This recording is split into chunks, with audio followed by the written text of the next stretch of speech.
তেল সমৃদ্ধ মধ্যপ্রাচ্যের অন্যতম ধনী দেশ ওমান। সে দেশে কাজ করেন বিভিন্ন দেশের ২০ লাখেরও বেশি শ্রমিক, যার একটি বড় অংশ বাংলাদেশের, যারা অনেকেই এদেশ থেকে ওমানে গিয়েছেন ফ্রি ভিসার মাধ্যমে।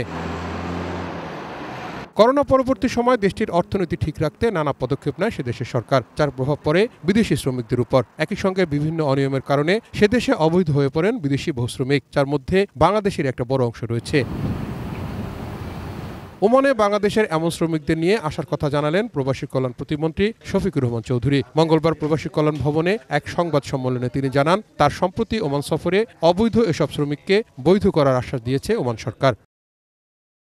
যেটা দুবাইতে যাওয়ার পরে ২৪ তারিখ দুবাইতে গেছি, যাওয়ার পরে ২৫ তারিখ আমাদের প্রোগ্রাম ছিল রেমিটেন্স অ্যাওয়ার্ড। সেখানে আমরা শুধু সিআইপিদেরকে দেই নাই, সেখানে রেমিটেন্স অ্যাওয়ার্ড দিয়েছি যারা বাংলাদেশে বৈধ পথে টাকা পাঠাইতেছে, তাদেরকে আমরা রেমিটেন্স অ্যাওয়ার্ড দিয়েছি। এবং এখানে সব সেক্টর পেয়েছে, যারা সাধারণ শ্রমিক গিয়েছে তারা পেয়েছে, প্রফেশনাল যারা গিয়েছে তারা পেয়েছে, সেখানকার সাংবাদিক পেয়েছে, ইঞ্জিনিয়ার, ডাক্তার, যত ধরনের প্রফেশনাল আছে সবাইকে সম্মানিত করা হয়েছে।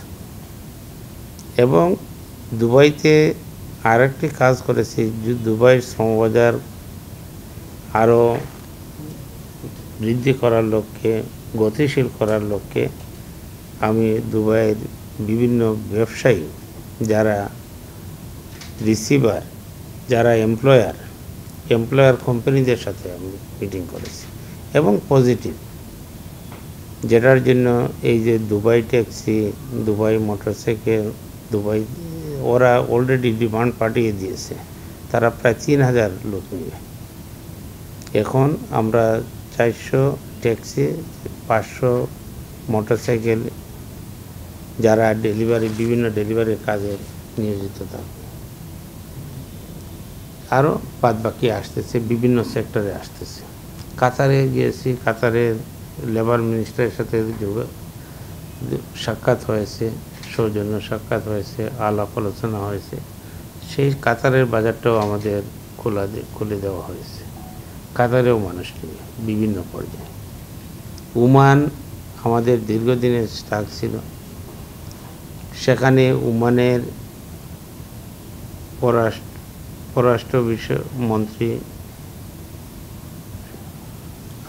আন্ডার সেক্রেটারি, এরপরে ওমানের ইমিগ্রেশন যারা ডিল করে তাদের সাথে বসেছি, ওমানের লেবার মিনিস্টারের সাথে বসেছি এবং ডিনারেও দাওয়াত দিয়েছিল, সেখানেও আমরা সম্মত হয়েছি।